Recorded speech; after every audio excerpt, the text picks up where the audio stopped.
Welcome back to another video of Amoeba classes, my dear प्यारे प्यारे students. Okay, so today we are starting with a new chapter that is transpiration. जैसा कि आपको पता है transpiration के पहले जितने चैप्टर हैं प्लांट फिजियोलॉजी के वो हम सभी चैप्टर पढ़ चुके हैं और आज ट्रांसपिरेशन शुरू करने वाले हैं। आज के लेक्चर में जो डिस्कशन होगा वो कुछ एक्सपेरिमेंट्स के बारे में डिस्कस करेंगे और फिर गेनोंग स्पोटोमीटर जो बहुत ही ज़्यादा इंपॉर्टेंट बोर्ड एग्जाम के लिए एक्सपेरिमेंट होता है उसको भी हम डिस्कस करेंगे। साथ ही साथ कुछ बेसिक्स पढ़ेंगे हम ट्रांसपिरेशन के और फिर धीरे धीरे कुछ दिनों के अंदर अंदर ये चैप्टर ख़त्म भी हो जाएगा। तो अगर आप इस YouTube चैनल पर नए हैं तो इस YouTube चैनल को सब्सक्राइब ज़रूर करें, अमीबा क्लासेस चैनल को सब्सक्राइब ज़रूर करें, बेल आइकन दबाएं क्योंकि यहाँ रोज़ 9th और 10th से related ICSE biology videos upload होती रहती हैं। वीडियो अच्छा लगे पूरा देखने के बाद इस वीडियो को लाइक ज़रूर करें और साथ ही साथ कमेंट करके भी ज़रूर जाएं कि आपको इस वीडियो में मज़ा आया या कुछ कमी लगी हो तो आप अपना फीडबैक भी दे सकते हैं। तो बिना टाइम वेस्ट किए तो चलिए आसिफ सर के साथ ट्रांसपिरेशन शुरू करते हैं बिना टाइम वेस्ट किए। चलिए जी हाँ शुरू किया जाए भाई। कृपया अमीबा क्लासेस को सब्सक्राइब करें अगर आपको बायो में पूरे नंबर चाहिए। क्या क्या लिख रहा है तुम लोग। चलिए जी शुरू करते हैं फटाफट से। I hope screen should be visible to you. थोड़ा सा पानी पी लेते हैं पहले हम, उसके बाद शुभ मंगलम करते हैं।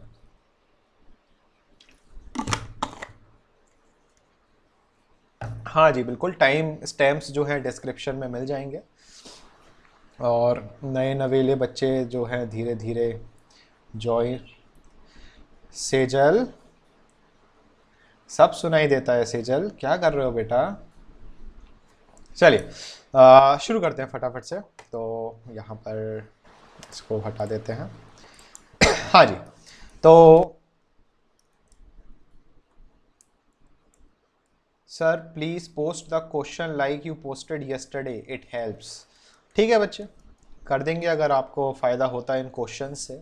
बट 15 से 20 बच्चों के रिप्लाई आते हैं बच्चे आंसर के, बाकी बच्चों को कोई लेना देना नहीं होता है। तो फिर लगता है कि क्या फ़ायदा पोस्ट करके, क्योंकि ज़्यादा रिस्पॉन्स नहीं मिलता है उन क्वेश्चंस पे। मतलब अगर 50 बच्चे ज्वाइन कर रहे हैं यहाँ पे अमीबा क्लासेस को तो कम से कम 45 तो उसका रिस्पॉन्स दे। अब वो बात अलग है 15 बच्चों को आंसर आता है या वो तुक्का मारने को तैयार होते हैं। Okay, anyhow I will try to post regularly this type of questions.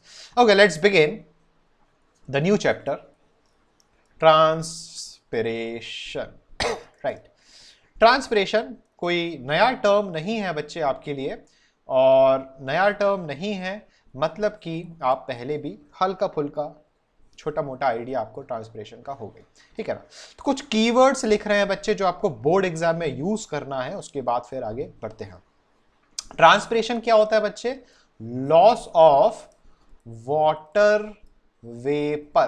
किसका लॉस है बच्चे? वाटर वेपर का।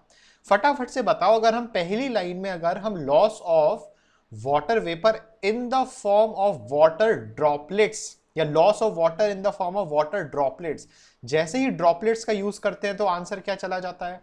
गटेशन चला जाता है। राइट, तो यहां पे ध्यान देना है, loss of water in the form of water vapour. ठीक है, कहां से लॉस हो रहा है? From the aerial, from the aerial parts, AERIAL, from the aerial parts of the plant. Aerial parts का क्या मतलब है? एरियल पार्ट्स का मतलब होता है प्लांट के वो पार्ट्स जो कांटेक्ट में हो, किसके?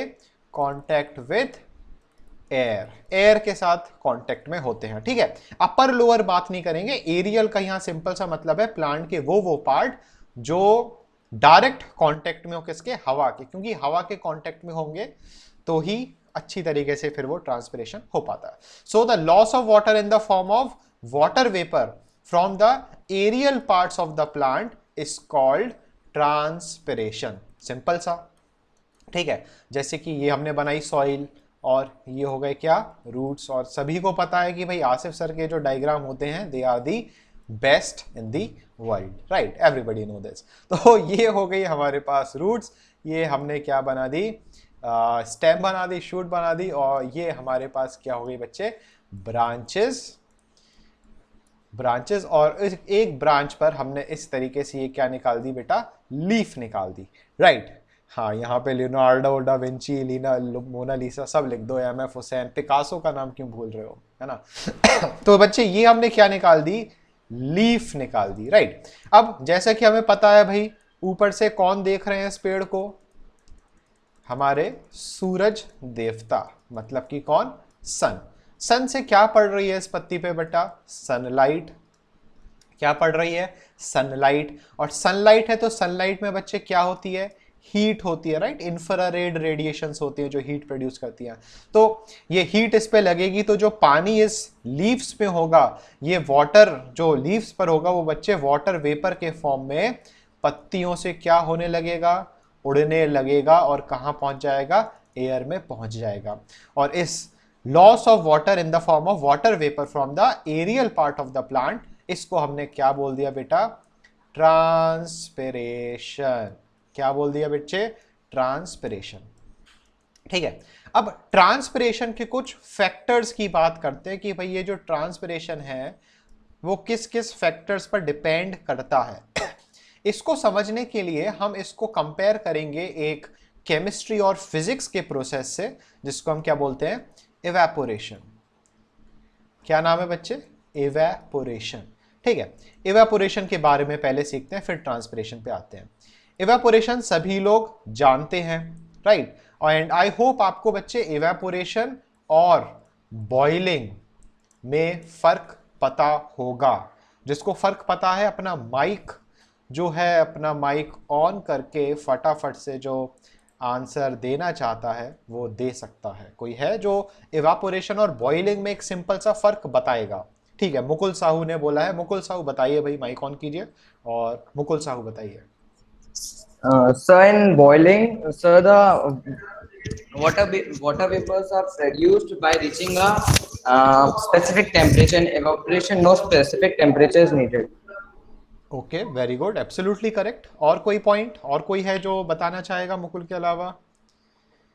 कमेंट्स में लिखें भाई पहले तो, जो और कोई जो बॉइलिंग और इवापोरेशन में डिफरेंस। शिफा बताइए, शिफा माइक ऑन कीजिए और बताइए। Sir, evaporation takes place on the surface of the water, whereas boiling takes place in the whole container. Right, bulk process होता है। बहुत बढ़िया, शाबाश। और यहाँ पे खुशी भी बताना चाहती है। खुशी कुछ अलग हो तो बताइए माइक ऑन करके फटाफट से। Sir, evaporation is a natural process and boiling is a chemical process. Okay, boiling chemical तो नहीं, it is a physical process, इसमें हमें एनर्जी देना पड़ता है। Okay, correct, very good very good, बहुत बढ़िया।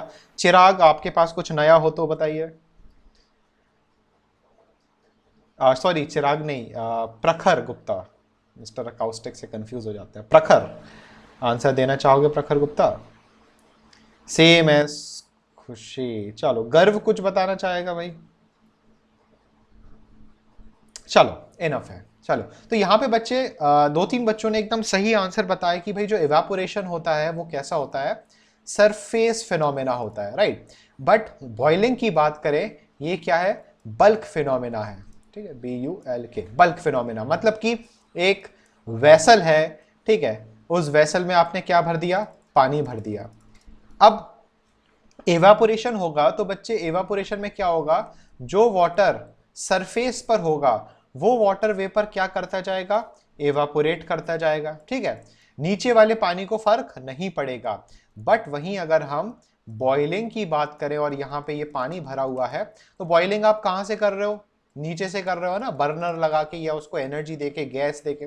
तो जो पूरा पानी है बच्चे वो क्या होगा, बॉइल होना शुरू होगा।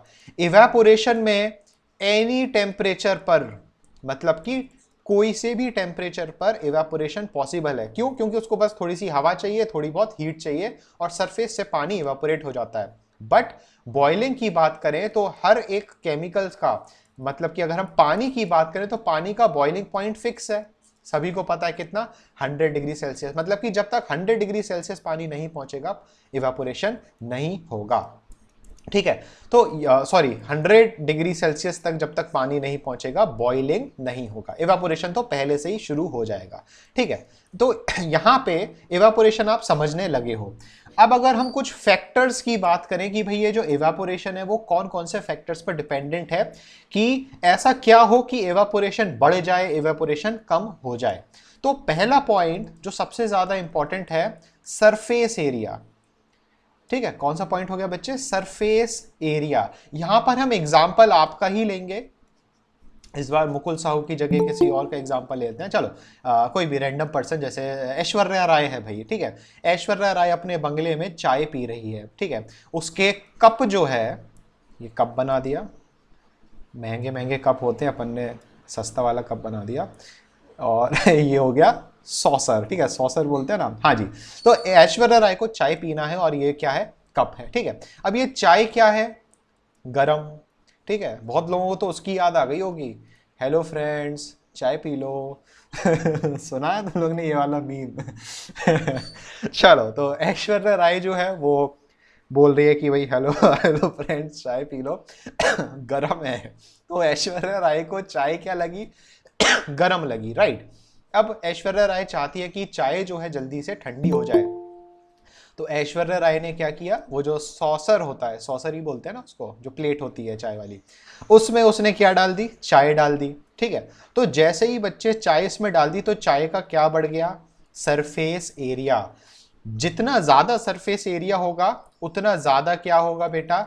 इवेपोरेशन होगा। ठीक है, सिंपल सा एग्जांपल है, इसमें कुछ नया समझने का नहीं है, बस एक तरीके से ये समझो रिवीजन कर रहे हैं हम। ठीक है, इसके बाद सरफेस एरिया बढ़ा दिया, फिर भी चाय अभी भी गर्म है, तो ऐश्वर्या राय ने क्या किया? जो अपने होठों से उसने जो हवा है, एयर है मतलब, या कार्बन डाइऑक्साइड बोल दो, उसको क्या करना शुरू कर दिया? ब्लो करना शुरू कर दिया इसके ऊपर। तो जितनी भी गर्म वेपर्स होंगे वो हवा के वजह से आगे की तरफ बढ़ जाएंगे और नए वेपर्स निकलना शुरू हो जाएंगे। फिर उसने ब्लो किया, फिर हो गया, मतलब कि स्पीड ऑफ विंड, है ना। तो स्पीड ऑफ विंड, जैसे छत पे बच्चे आप कपड़े सुखाते हो, तो अगर मान लो धूप नहीं निकली और हवा बहुत तेज चल रही है तो भी कपड़े सूख जाते हैं, राइट। क्यों? क्योंकि उन कपड़ों से क्या होता है? इवेपोरेशन होता है। तो जितनी ज्यादा स्पीड ऑफ विंड बच्चे, उतना ज्यादा क्या होगा? इवेपोरेशन होगा। सिंपल। ठीक है, तीसरा पॉइंट है हीट। ठीक है, जितना ज्यादा टेम्परेचर होगा, इसको समझना, जितना ज्यादा टेम्परेचर होगा उतना ज्यादा क्या होगा? इवेपोरेशन। जैसे यहां बॉइलिंग की बात करें कि जब ये जो पानी है बच्चे, जब 25 डिग्री सेल्सियस पे था तब कम इवेपोरेशन हो रहा था, जैसे 90 डिग्री पे पहुंचा तो ज्यादा इवेपोरेशन होने लगा, और जैसे 100 डिग्री पे पहुंचा और ज्यादा इवेपोरेशन होने लगा। मतलब कि टेम्परेचर की बात करें, जितना ज्यादा टेम्परेचर बढ़ता जाएगा उतना ज्यादा क्या होता जाएगा? इवेपोरेशन होता जाएगा। ठीक है, उसके बाद फिर अगर हम बात करें, लास्ट जो है वो है हमारे पास सरफेस एरिया हो गया, स्पीड ऑफ विंड हो गया हमारे पास, और हीट और टेम्परेचर। ठीक है, तो एक ही बात है, हीट हो गई और टेम्परेचर हो गया। ठीक, एक आध पॉइंट और, हाँ एक पॉइंट और याद आ गया, ह्यूमिडिटी बेटा। कौन सा पॉइंट? ह्यूमिडिटी। अगर समझना, अभी आपके कमरे में भाई, जिनके घरों में एसी नहीं लगा है या जिनके घर में उमस बहुत ज्यादा होती है, वहां पे आप देखते हो आपकी स्किन पर पसीना ही पसीना आ जाता है, आपकी पूरी स्किन गीली सी हो जाती है, बहुत अजीब सा लगता है। क्यों? क्योंकि आपके कमरे में क्या है बेटा? ह्यूमिडिटी। ह्यूमिडिटी मतलब पानी है। पानी किस फॉर्म में है बेटा? मॉइस्चर। तो अगर आपके कमरे में मॉइस्चर होता है, ह्यूमिडिटी होती है, तो जो इवेपोरेशन होता है बच्चे, वो क्या होता है? कम होने लगता है। तो ह्यूमिडिटी अगर ज्यादा है तो इवेपोरेशन क्या होता है? कम होता है। तो बच्चे यहाँ इवेपोरेशन के हम 4 पॉइंट सीखे, और ये सेम टू सेम पॉइंट्स हम ट्रांसपिरेशन के साथ हम कनेक्ट करेंगे किस तरीके से, अभी देखते हैं। जितना ज्यादा सरफेस एरिया उतना ज्यादा इवेपोरेशन, जितनी तेज स्पीड ऑफ विंड उतना ज्यादा इवेपोरेशन, जितनी ज्यादा टेम्परेचर उतना ज्यादा इवेपोरेशन, और जितनी ज्यादा ह्यूमिडिटी उतना क्या? उतना लिखो भाई, उतना कम इवेपोरेशन। ठीक है, तो सारे चारों पॉइंट्स में से 3 पॉइंट में इवेपोरेशन ज्यादा हो रहा है और ह्यूमिडिटी में कम हो रहा है। अब इसको बच्चे हम कनेक्ट करते हैं किससे? ट्रांसपिरेशन से। किस तरीके से कनेक्ट करेंगे भाई, ये रही स्टेम और ये हमने बना दी क्या, लीफ बना दी। ठीक है, अब समझना सबसे पहला पॉइंट, इस लीफ का जितना ज्यादा सरफेस एरिया होगा, मतलब कि जितनी बड़ी ये पत्ती होगी उतना ज्यादा सरफेस एरिया एक्सपोज होगा बच्चे, और जितना ज्यादा सरफेस एरिया होगा उतना ज्यादा क्या होगा, ट्रांसपिरेशन। क्या हो जाएगा बेटा, ट्रांसपिरेशन। ठीक है, सिंपल सा पॉइंट। उसके बाद स्पीड ऑफ द विंड की बात करते हैं। इस पत्ती के पास जितनी तेज हवा चल रही होगी उतनी ही जल्दी जो गरम पानी, जो वाटर वेपर्स होंगे वो आगे की तरफ मूव करते जाएंगे और नए वाटर वेपर्स राइज करते जाएंगे। फिर ये जो हवा होगी वो उन वाटर वेपर्स को आगे भेज देगी और फिर ये लीफ के ऊपर से नए वाटर वेपर निकलते जाएंगे। तो जितनी ज्यादा स्पीड ऑफ विंड होगी उतना ज्यादा बच्चे क्या होगा, ट्रांसपिरेशन। ठीक है, सिंपल। थर्ड पॉइंट की बात करते हैं सनलाइट की। सनलाइट से हमें जनरली क्या मिल रही है, टेम्परेचर भी मिल रहा है। अब यहां पे थोड़ा सा चेंज होता है, समझना। यहां बच्चे ट्रांसपिरेशन के लिए टेम्परेचर रिक्वायरमेंट है ऑप्टिमम। कैसा टेम्परेचर, ऑप्टिमम टेम्परेचर। यहां पे आपका एग्जांपल लेते हैं। ठीक है, आपका एग्जांपल लेते हैं कि अभी एसी का जो मिनिमम टेम्परेचर जो सेट होता है कितना होता है, 16 डिग्री सेल्सियस। भाई जिनके घरों में एसी है उनको पता होगा मिनिमम टेम्परेचर कितना, 16 डिग्री सेल्सियस, राइट। उसके बाद मैक्सिमम टेम्परेचर शायद जो एसी का पहुंचता है वो कितना पहुंचता है, 25 डिग्री सेल्सियस, राइट। शायद सही है क्योंकि हमारे घर में एसी नहीं है तो पता नहीं, बट हाँ देखे हुए हैं एसी। तो 16 और 25 के बीच में जो रेंज है बच्चे वो इधर उधर होती रहती है। ठीक है, कोई 33 लिख रहा है, कोई 25 लिख रहा है, तो भाई आपको आइडिया होगा। ठीक है, हमें इसी का आइडिया है, तो यही एग्जांपल लेते हैं। तो हमारी बॉडी जो है इस टेम्परेचर में सबसे ज्यादा क्या है, कंफर्टेबल है। क्या है बच्चे, कंफर्टेबल है, राइट। कंफर्टेशन लिख गया, कंफर्टेबल है। बट अगर हम आपकी बॉडी का टेम्परेचर पूछें, आपकी बॉडी का टेम्परेचर कितना है right now, what is your normal body temperature, 37 क्या, 37 फ़ारेनहाइट। सही आंसर क्या है, 37 डिग्री फ़ारेनहाइट कि 37 डिग्री केल्विन। चलो सभी लोग सी लिख रहे हैं, मतलब कि 37 degree Celsius is the normal body temperature जो आपका है और जो आप झेलते हो। अब अभी क्या चल रहा है बच्चे, समर चल रहा है, राइट। समर में तो आपको कम टेम्परेचर चाहिए, बट अगर टेम्परेचर 45 डिग्री सेल्सियस के ऊपर पहुंच गया और आप अपने घरों के बाहर निकल आए, छत पे निकल आए या कहीं बाहर निकल गए 45 डिग्री सेल्सियस से ज़्यादा, तो क्या आप बच्चे इस टेम्परेचर को झेल पाओगे, झेल कैसे लगते हैं, क्या इस टेम्परेचर को बेटा आप झेल पाओगे, इतना ज़्यादा टेम्परेचर नहीं झेल पाओगे, बहुत ज़्यादा होता है। इसीलिए आप कोशिश करोगे कि घर के ही अंदर रहो, मतलब कि आपकी बॉडी के लिए हाई टेम्परेचर जो है बहुत नुकसानदायक होगा। ठीक है, चलो अगर हम ले लें कि भाई आपकी बॉडी अगर लेस देन 10 डिग्री सेल्सियस पहुंच गई, कितनी, लेस देन 10 डिग्री सेल्सियस पहुंच गई, तो क्या आप इस टेम्परेचर को झेल पाओगे, 10 डिग्री से भी कम टेम्परेचर आप झेल पाओगे, नहीं झेल पाओगे। मतलब कि अगर हम एक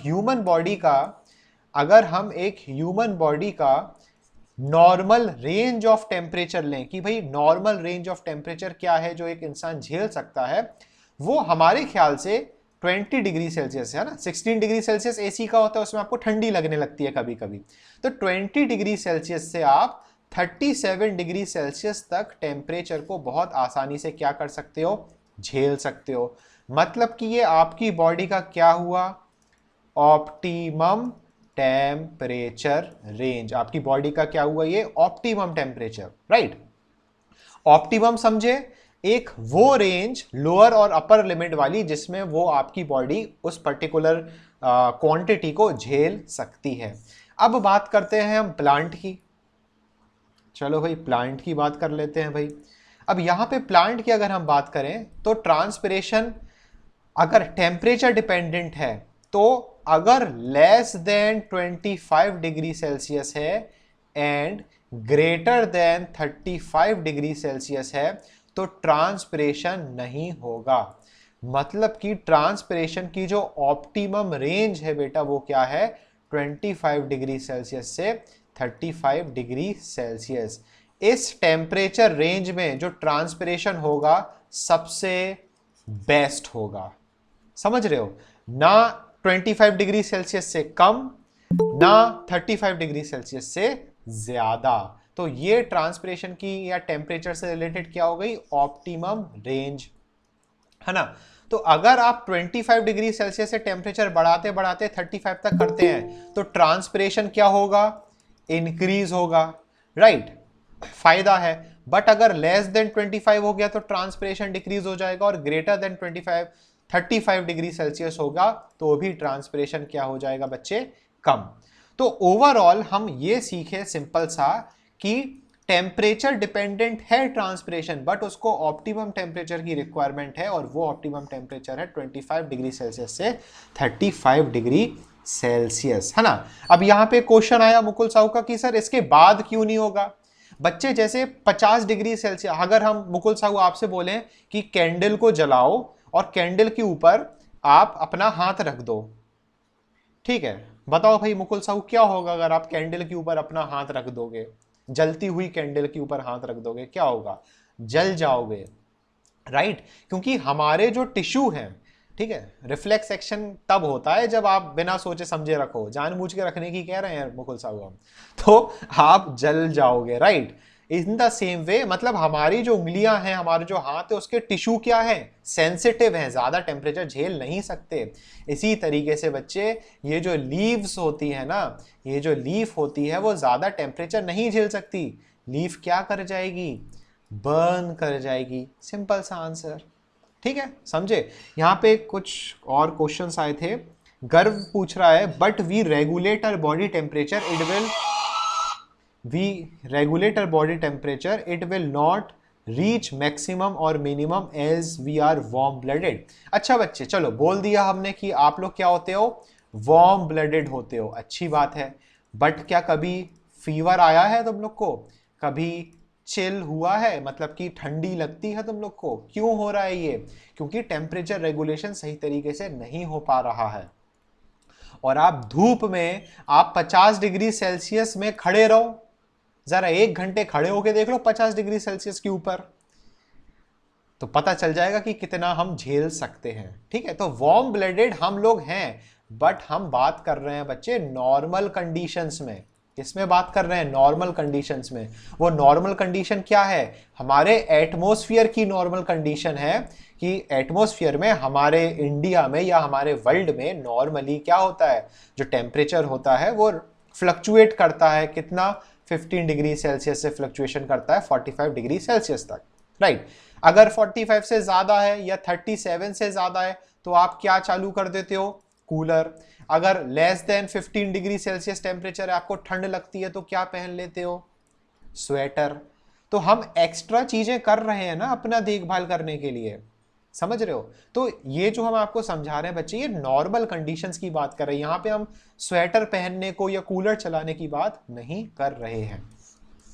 सो आई होप आपको ट्रांसपिरेशन के फैक्टर्स अच्छी तरह समझ में आ गए होंगे, ठीक है। तो यहाँ पे थर्ड फैक्टर जो था कौन सा बेटा, हीट वाला, ये आप समझ चुके हो कि ट्रांसपिरेशन में ऑप्टिमम टेम्परेचर जरूरी होता है, राइट। इसके बाद फोर्थ पॉइंट आता है ह्यूमिडिटी। समझो ये एक लीफ है और लीफ के ऊपर बहुत सारा क्या है, मॉइस्चर है ना, उमस है लीफ के ऊपर, तो क्या ट्रांसपिरेशन हो पाएगा, नहीं हो पाएगा ट्रांसपिरेशन, क्योंकि जो वाटर वेपर लीफ से निकल रहा होगा वो कौन ब्लॉक कर देगा, वो ये ह्यूमिड कंडीशन इन वाटर वेपर्स को ब्लॉक कर देगी। तो जितनी ज्यादा ह्यूमिडिटी होगी उतना कम क्या हो जाएगा बच्चे, ट्रांसपिरेशन उतना ज्यादा कम हो जाएगा। समझे, बड़ा ही सिंपल सा था। सो आई होप आपको कंसेप्ट और कंटेंट इतना समझ में आया होगा। आगे बढ़ते हैं, ठीक है। अब तुम लोग का दिल गार्डन होगा क्योंकि अब तुम लोग को डायग्राम्स कलरफुल दिखाई देंगे।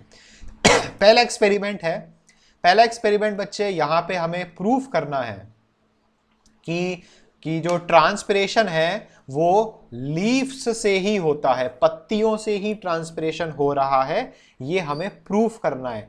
कैसे प्रूफ करेंगे? बड़ा ही सिंपल है। हमने क्या लिया बच्चे? एक पॉटेड प्लांट लिया। क्या लिया? Potted plant. ठीक है, इस पॉटेड प्लांट में क्या है? सॉइल पड़ा हुआ है, बिल्कुल ठीक है, और ये प्लांट है। अब ध्यान से देखो, हमने इस प्लांट के ऊपर एक शीट लगा दी। कौन सी शीट? प्लास्टिक शीट लगा दी हमने। किसके ऊपर? प्लास्टिक शीट किसके ऊपर लगा दी बच्चे? इस प्लांट के ऊपर। अब ध्यान से देखो, हमने स्टेम के बेस से, मतलब जहां से स्टेम बच्चे शुरू हुई है, ध्यान से सुनना, बोर्ड एग्जाम में ये आता है क्वेश्चन, बोर्ड एग्जाम में यहां से क्वेश्चन आता है इस एक्सपेरिमेंट से। हमने स्टेम जहां से शुरुआत हुई, हमने वहां से प्लास्टिक शीट को रैप किया और हमने इस पूरे प्लांट को क्या कर दिया? कवर कर दिया। ठीक है, और इसको हमने कहां रख दिया? धूप में रख दिया। ठीक है, यहां पर सूरज देवता निकले हुए हैं और यहां धूप में रख दिया। तो अब कुछ टाइम बाद, कुछ घंटे बाद, 1-2 घंटे बाद, 3-4 घंटे बाद हम क्या नोटिस करेंगे कि ये जो प्लास्टिक शीट है बेटे, इस प्लास्टिक शीट में आपको ये छोटे छोटे छोटे छोटे छोटे छोटे छोटे छोटे छोटे छोटे छोटे छोटे क्या दिखाई देंगे? Water droplets. क्या दिखाई देंगे? Water droplets. अब भाई ये वाटर ड्रॉपलेट्स कहां से आ गए? फिजिक्स आपने पढ़ी है बच्चे कि जब पानी इवापोरेट करता है तो वाटर वेपर के फॉर्म में करेगा, और जब ऊपर कोई सरफेस हो जो उस वाटर वेपर से थोड़ा सा ठंडा हो, तो ये वाटर वेपर क्या कर जाएगा? कंडेंस कर जाएगा। शाबाश, कंडेंस। तो यहां पे क्या हुआ? जैसे ही प्लास्टिक शीट के कांटेक्ट में ये वाटर वेपर आया, वो क्या कर गया? कंडेंस, और क्या बन गया? Water droplets. अब इस एक्सपेरिमेंट से 100% प्रूफ होता है। क्यों? क्योंकि सिर्फ अब जो पार्ट था प्लास्टिक बैग के अंदर, वो सिर्फ और सिर्फ प्लास्टिक बैग के या प्लास्टिक शीट के अंदर कौन सा पार्ट था? सिर्फ और सिर्फ प्लांट का पार्ट था, ना ही सॉइल का पार्ट था, ना ही कोई दूसरा पार्ट एक्सपोज्ड था। तो यहाँ पे 100% प्रूफ हो गया है कि ये जो पेड़ है, इस पेड़ की लीव्स के थ्रू ही क्या हुआ होगा? ट्रांसपिरेशन हुआ होगा। ठीक है, और यहां पे बोर्ड से अब क्वेश्चन सुनना कि बोर्ड एग्जाम में कैसे क्वेश्चन आएगा। बहुत इंपॉर्टेंट है, बहुत ही ध्यान से सुनना। बोर्ड एग्जाम से यहां से क्वेश्चन आता है कि भाई क्या सॉइल से ट्रांसपिरेशन होगा? उस सॉइल से, सॉरी ट्रांसपिरेशन कह रहे हैं, सॉइल से भी तो एवापोरेशन होगा। तो इसको हमने कैसे कंट्रोल किया कि भाई सॉइल का वाटर वेपर प्लास्टिक शीट के अंदर ना जाए? क्या किया हमने प्लास्टिक शीट को रैप किया। कहां से? उसकी स्टेम से। हमने इस तरीके से रैपिंग नहीं की, देखना, हमने प्लास्टिक शीट बेटा कहां से? हमने पॉट के ऊपर से नहीं लगाई प्लास्टिक शीट। समझ रहे हो? अगर हम पॉट के ऊपर से प्लास्टिक शीट लगाते तो बच्चे जो सॉइल का वाटर वेपर है वो भी तो प्लास्टिक शीट के अंदर आ जाता। समझ रहे हो? इसलिए हमने जो प्लास्टिक शीट है बेटा कहां से लगाई? वो हमने लगाई स्टेम से लगाई, ताकि सिर्फ और सिर्फ प्लांट का ही वाटर वेपर बने और वो कंडेंस हो। ठीक है, दूसरा जो क्वेश्चन यहां से आएगा, देखो क्वेश्चन सुनना, सबसे पहले आएगा what is the aim of this experiment? The aim of the experiment is to show that transpiration takes place from the surface of the leaves. ठीक है, पहला क्वेश्चन। दूसरा क्वेश्चन आएगा define the process that is happening। तो यहां पे बच्चे कौन सा प्रोसेस हम देख रहे हैं? यहां पे कौन सा प्रोसेस हो रहा है? ट्रांसपिरेशन। तो दूसरे क्वेश्चन में आपको इसकी क्या देना पड़ेगी? डेफिनेशन दे दोगे। तीसरा क्वेश्चन आएगा कि भाई what is the control of this experiment. अब आप सोचोगे ये कंट्रोल क्या होता है भाई? स्टार लगा लेना भाई इस कंट्रोल टर्म पर। डायरेक्ट बोर्ड में क्वेश्चन आएगा what is the control of this experiment. Class 9th के रेस्पिरेशन में भी आपने ये टर्म पढ़ा होगा, क्लास 9 सेलिना में लिखा हुआ है कंट्रोल। कंट्रोल का मतलब होता है कंपैरिजन, मतलब सेम टू सेम सेटअप होता है, बट सिर्फ एक चीज की उस सेटअप में हम कमी करते हैं जिसकी वजह से हमें एक परफेक्ट रिजल्ट मिलता है। तो अगर हम बोले इस एक्सपेरिमेंट का बच्चे कंट्रोल क्या है, तो इस एक्सपेरिमेंट का कंट्रोल ये है कि हम सेटअप सेम यूज करेंगे बट विदाउट प्लांट। समझ रहे हो, विदाउट प्लांट। हम यहां से प्लांट को हटा देंगे अपने कंट्रोल वाले एक्सपेरिमेंट में। किस तरीके से? ये तो हो गया मेन एक्सपेरिमेंट, ठीक है, ये मेन एक्सपेरिमेंट। कंट्रोल में हमने क्या किया? कंट्रोल में चलो थोड़ा सा अच्छी तरीके से कोशिश करते हैं ताकि आपको और अच्छी तरीके से समझ में आए, ठीक है। अपने पास टेक्नोलॉजी है तो अपन जो टेक्नोलॉजी है उस टेक्नोलॉजी का भरपूर यूज़ कर सकते हैं, तो यूज़ किया जाए। लेयर वाया कॉपी, और ये हो गई, और यहाँ पे हमने इसको पकड़ के रेप्लिकेट कर दिया। देख रहे हो टेक्नोलॉजी का कमाल, ठीक है। तो यहाँ पे हमने कट कर दिया, और यहाँ से हम अब देखो कंट्रोल बनाना है, तो अब कंट्रोल में हम क्या करेंगे बच्चे? कंट्रोल सिर्फ इतना है कि हम इस प्लांट को क्या कर दिया? रिमूव कर दिया। क्या कर दिया? रिमूव कर दिया। तो ये हमारे पास बच्चे क्या हो गया? कंट्रोल हो गया। ये हमारे पास क्या हो गया? Control experiment. मतलब कि ये रहा सेटअप ए और ये रहा सेटअप बी, जिसको हमने क्या बोला? कंट्रोल, ठीक है। चाहो तो आप क्या कर सकते हो कि भाई इसके ऊपर इस तरीके से एक प्लास्टिक बैग को रख सकते हो, ठीक है। बाकी सब कुछ सेम टू सेम है। तो यहां पे आप फर्क देखो कि इस जगह क्या है बच्चे? प्लांट, और यहां पर प्लांट एब्सेंट है। तो हम कैसे 100% श्योर करेंगे कि भाई यहां ट्रांसपिरेशन ही हो रहा है लीफ से? तो यहां पे प्लांट नहीं है, तो इस कंट्रोल में वाटर ड्रॉपलेट्स नहीं मिलेंगी, मतलब कि नो वाटर ड्रॉपलेट्स। और इस वाले में क्योंकि प्लांट है तो यहां पर हमें क्या मिल रहे हैं बच्चे? वाटर ड्रॉपलेट्स हमें मिल रहे हैं, है ना। तो अगर आपको लिखकर आता है right the control of the experiment, तो आप क्या लिखोगे? Same setup but without the plant, है ना। और अगर लिख के आता है draw the control of the experiment, तो आपको एक हल्का रफ डायग्राम बनाना होगा। कैसे? आपने ये पॉट बना दिया, ठीक है, यहाँ पे सॉइल गिरा दी, ठीक है, और यहाँ पे क्या लिख दिया? पॉट, और यहाँ पे लेबल कर दोगे नो प्लांट, ठीक है, और नीचे लिख दोगे कि control does not have the plant, rest setup is same. तो इतना अगर आप लिखोगे और बना के आओगे तो आपको पूरे नंबर बोर्ड में मिल जाएंगे, ठीक है।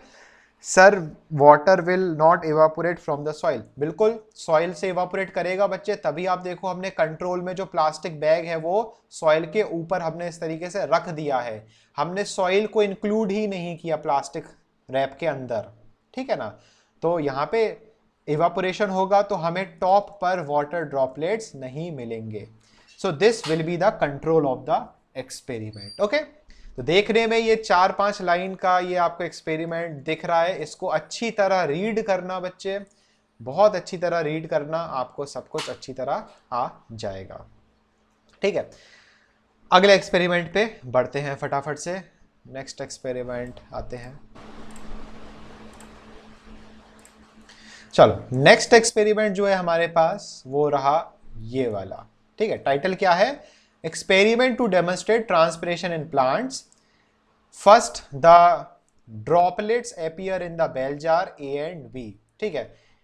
समझते हैं, अभी रीड कर लेते हैं। A and B containing plant. Secondly the cobalt chloride paper turns from blue to pink in bell jar B.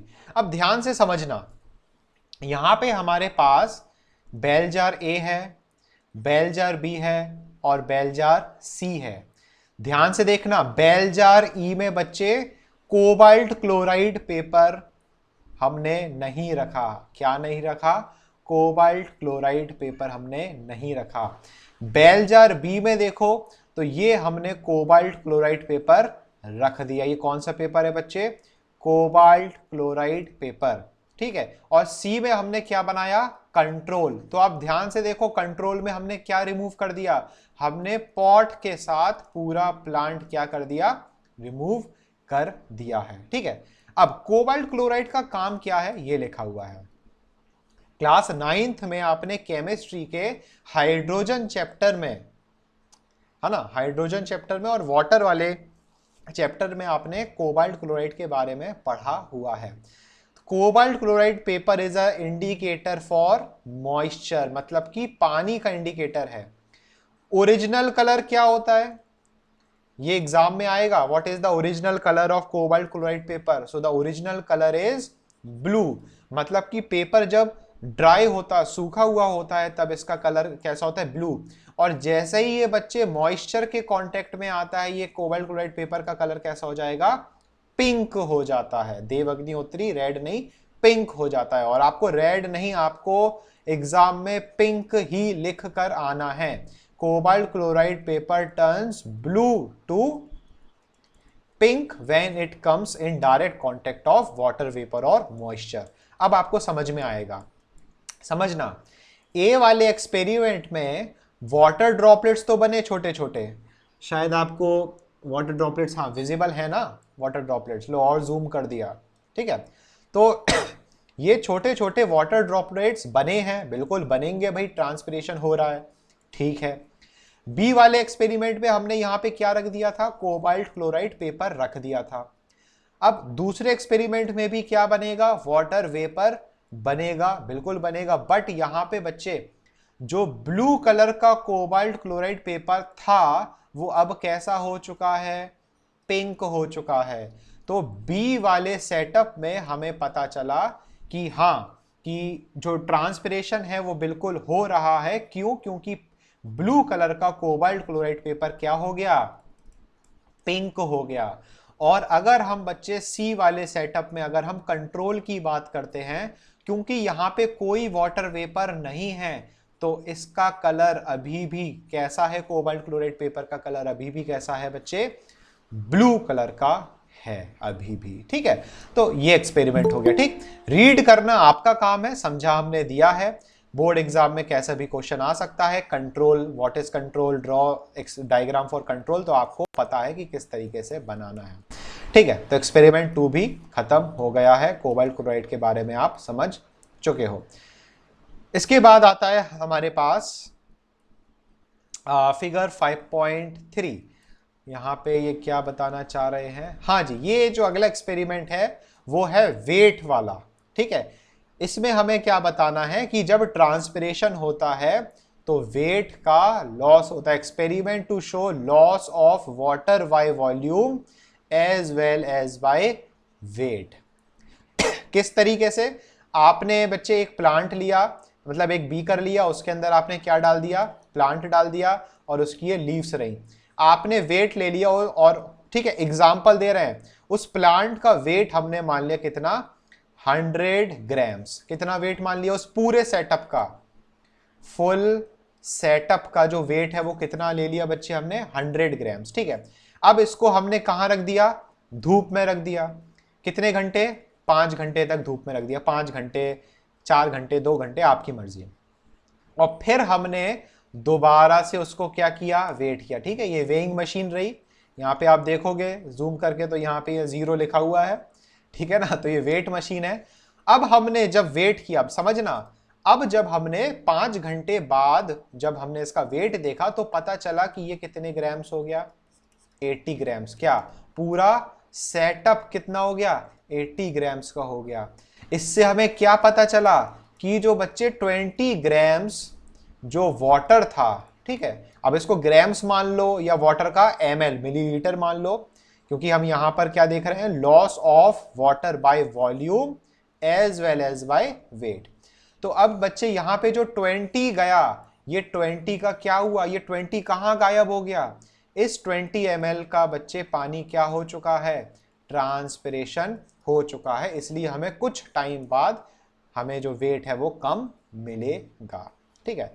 तो ये डायग्राम आपके सामने है, ये यहाँ पे ये दिया हुआ है 5.3 है, ठीक है। वेइंग मेथड ये वाला आपको दिया गया है। बाकी जो भी लिखा है बेटा, कंसेप्ट हमने आपको सिखा दिया है। अब आपका काम है इसको अच्छी तरह रीड करना। सरीद अग्रवाल टच मत करना, बहुत सारा उसमें दिया है, परेशान हो जाओगे। यहाँ पर बस आपको सेलिना से रीडिंग करनी है। ज्यादा नॉलेज बढ़ानी है तो Sarita Agarwal is always your best friend, but as you all know Sarita Agarwal is a book of mistake and errors, है ना। मुकुल साहू ने पहले लिख दिया कमेंट में, book of errors and mistake. ठीक है, चलिए, और यहाँ पर 11:15 1:15 होने वाले हैं, तो एसएफसी वाले थोड़ी देर में गायब हो जाएंगे, तो बच्चे कंटिन्यू कर लेना, टाइम स्टैम्प आपको मिल जाएगा, ठीक है ना। चलिए आगे बढ़ते हैं। अनदर एक्सपेरिमेंट, इस एक्सपेरिमेंट में क्या बता रहे हैं, a shoot inserted in water transpires to show loss in weight. तो हमने क्या किया बच्चे, हमने इस टेस्ट ट्यूब के ऊपर क्या डाल दिया, ऑयल।